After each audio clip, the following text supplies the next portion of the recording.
What's going on, everybody? Welcome to the channel. Today's video, we're going to be diving into Grand Theft Auto's new drift feature. We're going to be testing it out, seeing how it feels, and seeing how it adds up to other drift games such as Forza Horizon 5, which is solely a driver's game. Here you can see these are some of the vehicles that Grand Theft Auto has added in their new update. This is the G35. Here, this is the Toyota Supra Mark V. It shows in a green, but you can obviously modify any color you want. When you're modifying these cars, the drift feature is going to be 200,000. This is the RX-7. You guys can see 1.2 million, so on the cheaper side, but they'll all be close to 2 million, if not over, by the time you fully modify them and have the drift features. This one's the 370Z. I was personally going to buy this one, but I ended up going with the G35. So let's go check it out. Mine's fully modded already. I've got the Advin livery slammed on almost some TE37 style wheels. So let's get at it. So you guys can see in game, it's very no gravity. Like, that's what the first thing I said when I started playing this is I remember back in the day when Grand Theft Auto, you just had the cheat codes. You could do the zero gravity, and some of the cars would almost float around and slide as such, but you just didn't have as much control. That's really what this feels like. It's very arcade simulated. You will have trouble. Everyone says this. All the videos I've watched is when you're learning to drift, you're gonna hate all the AIs because they just completely get in the way. It's very hard to find a road that doesn't have any on them. So it's very easy to start a drift. You really just hit the accelerator and it will lock in for you. The car, once you put the drift feature on the car, it just loses all control whatsoever. And you're really just gonna have to play yourself and get a feel for it with the accelerator and the brakes, and it's really the best. All videos I watch, that's what everyone suggested, is just start in traffic and just try to drift around slow. You can see this little tight corner, it's a little easier to slide around and whatnot. I find with the Grand Theft Auto, because it's more of an arcade simulated driving, it locks itself into drifts, and you just kind of have to control the car. And as the car is automatic, you don't gotta worry about gearing up, gearing down. You just really hit the gas, hit the brakes, and control the car. And the better you get at that, the better you're gonna get at drifting. Where Forza Horizon, which we'll dive into shortly, you'll see how it really takes a lot more control over the vehicle itself, throwing the weight of the car around, upshifting, downshifting, and all of that. So it's definitely, it's a much more realistic game, which obviously it's meant to be. So we're not comparing them straight at it. We're just making a fun little video showing the dynamics of each game. You guys can see once you get a hang of the drifting, it is very fun to hit the mountains. You can see AI getting in the way again. So this car is based off the Infiniti G35. It is very identical. Even the modifications are super close to it. Grand Theft Auto is getting very good with their modifications from where they came from back in the day originally, where you could only add certain stuff to cars, but it's getting very in detailed. I feel like they're starting to catch up with almost like a Need for Speed. That's what this Grand Theft Auto drifting feels like. It's very similar to a Need for Speed game, and maybe I can do a video of that in the future comparing Need for Speed versus Grand Theft Auto drifting. But this is based off the G35. I fully upgraded it.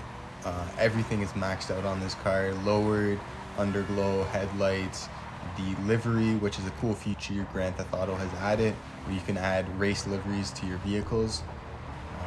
You see it just spitting flames, super cool.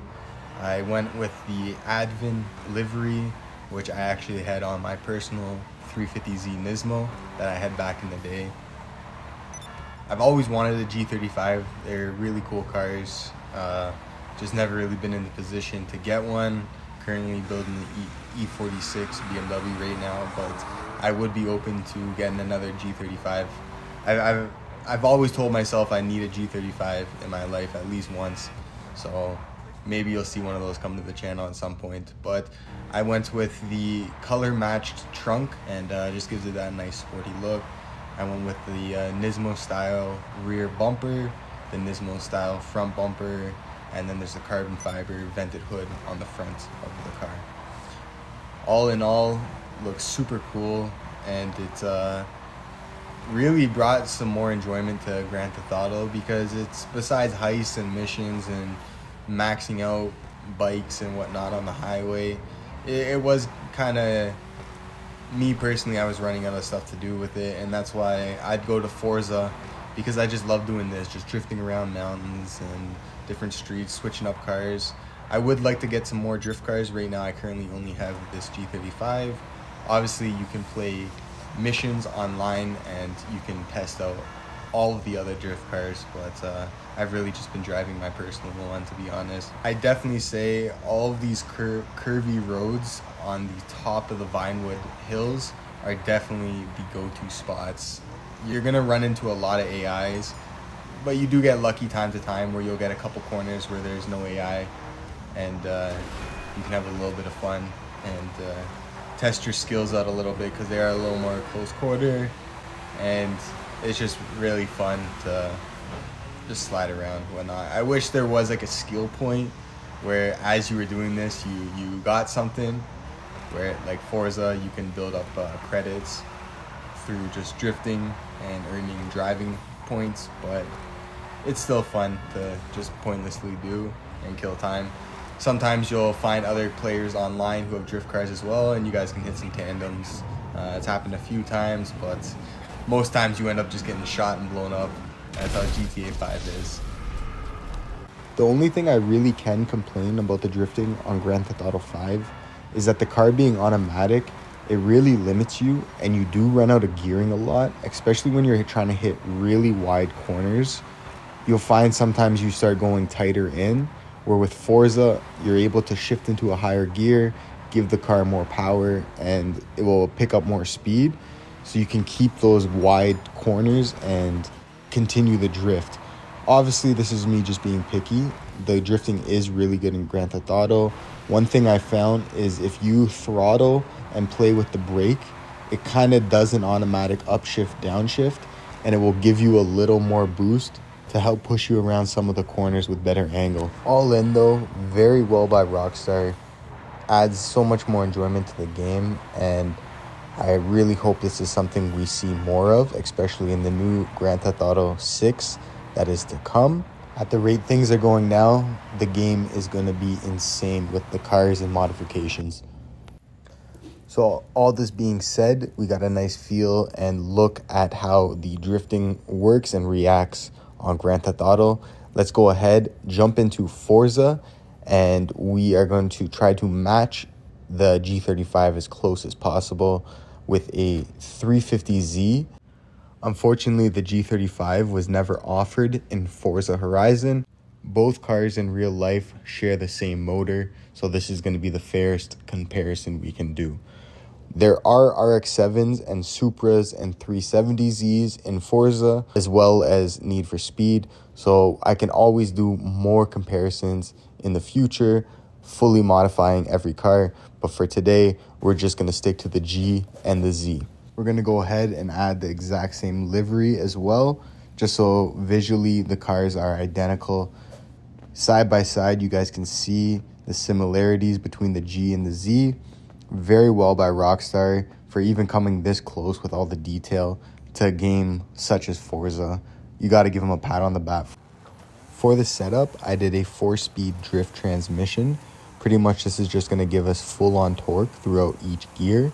And then I put a single turbo on top of the fully built motor that we have in the car. Now, after building it, I wish I did a twin turbo, just because the single turbo came on way too heavy and just make the car really hard to control. But then again, this is just the realistics that Forza has in their game. You can see what I mean with Forza, how being able to control what gear you're in, upshifting and downshifting, you're really able to control your drift and pick up speeds a lot higher. And it really just pushes the car around, making bigger and longer drifts more capable. Something I would like to see in the future of Grand Theft Auto is them adding the option of having manual driven cars. I think this is an update that a lot of people would like. Games like Forza, Need for Speed, lots of other racing games, they all offer it, and it just makes it a little more fun and engaging while you're driving a vehicle. This last clip, I just switched out to the Donuts Media High-Low 350Z. The one I built was just way too out of control with that single turbo. Wasn't tuned properly, and it was just sending me all over the place. This one's a little more tamed, but you guys get the idea of kind of the drifting. And seeing both, now I have to say honestly that GTA is really on point. I'm impressed with how it is. It feels really nice, really natural, and compared to a game like Forza where it's really meant just to drive, it stacks up really close to it. I honestly didn't play Grand Theft Auto for over a year, but after the newest trailer, it just gave me an itch to get back in. And at the same time, the drift update came out, so it was a bonus on top. So it was really fun getting back into it, getting the cars. I definitely am saving up, and I want to buy every single one of them just so I have all the options that I can hit the mountain with different sets of wheels. I'll make another video, maybe comparing the different vehicles, and maybe jump into Need for Speed. We can see how that compares to Grand Theft Auto. All in, guys, I really enjoyed making this video. Any questions or future requests for any other videos, let me know down in the comments. I haven't really been playing Xbox a lot lately, so it'd be cool to jump back in time to time and make a little video like this in between all of our others. This channel, we do lots of car content. I have my E46, and we're always doing fun stuff on that. So it's not just a video game channel, we do real car stuff as well. So if you guys are into that, make sure to comment, subscribe, and check out some of our other videos because there might be something you guys are interested in. All in, thanks for watching, guys. Take care. Hopefully we'll see you in the next one.